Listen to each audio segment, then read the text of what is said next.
வணக்க மக்களே, இன்னைக்கு நாம என்ன பார்க்க போறோம்னா, என் கம்பேக்கிற்கு காரணமே தல தோனி தான். சிவம் தூவின் நிகழ்ச்சி பேட்டி.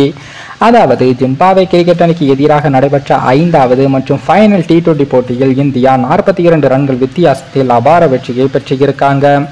ஜூலை 14ஆம் தேதி ஹராரே நகரில் நடைபெற்ற இந்த போட்டியில் இந்தியா பேட்டிங் செய்து 20 ஓவரில் 167 ரன்களையும் எடுத்தது.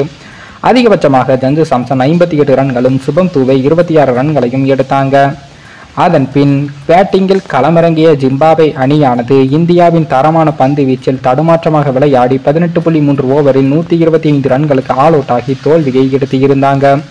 அதிகபட்சமாக அந்த அணிக்கு டியான் மயர்ஸ் அவர்கள் மட்டுமே 34 ரன்களை எடுத்த நிலையில் இந்தியா சார்பில் அதிகபட்சமாக முகேஷ்குமார் 4 விக்கெட்டுகளையும் சிவம் தூவை 2 விக்கெட்டுகளையும் எடுத்தாங்க.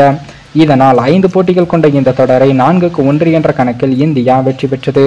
ICC 2024ஆம் ஆண்டுக்கான T20 உலகக்கோப்பை வென்ற கையோடு இந்த தொடரில் இந்தியா விளையாடி இருக்காங்க. அதில் பெரும்பாலும் சீனியர்களுக்கு ஓய்வு கொடுக்கப்பட்டு இருந்தது. அதனால் சுப்மன் கில் தலைமையில் இளம் வீரர்களுடன் விளையாடிய இந்தியா முதல் போட்டியிலேயே தோல்வியை சந்தித்தது. ஆனால் அங்கிருந்து சுதாரித்து விளையாடிய இளம் வீரர்கள் அடுத்த 4 போட்டிகளிலும் தொடர்ந்து வெற்றி பெற வைத்து இந்தியாவை சாம்பியன் என்பதை நிரூபிக்க வைத்து இருக்காங்க. குறிப்பாக 5வது போட்டியில் வெற்றி பெறுவதற்கு 26 ரன்கள் மற்றும் 2 விக்கெட்டுகள் எடுத்து ஆல்ரவுண்டராக அசத்திய சிவம் தூவை அவர்கள் ஆட்ட நாயகனாகவும் அறிவிக்கப்பட்டார். இந்த நிலையில் தான் ஜிம்பாப்வே மண்ணில் ஆல்ரவுண்டராக அசத்தி ஆட்டநாயகன் விருது வென்ற ஸ்பெஷல் என்ற சிவம் தூவை கூறியிருக்காரு. அத்துடன் T20 கிரிக்கெட் போட்டியில் தடுமாறும் போது ஒரு அதிரடியான சாட்டை அடித்தால் தன்னம்பிக்கையுடன் கம்பேக் கொடுத்து விடலாம் என்றும் தெரிவிக்கும் அவர் என்ன சொல்லியிருக்காருன்னா, பேட்டிங் பவுலிங் என்று 2 துறைகளிலும் வெற்றியில் பங்காற்றுவது மிகவும் ஸ்பெஷலானது.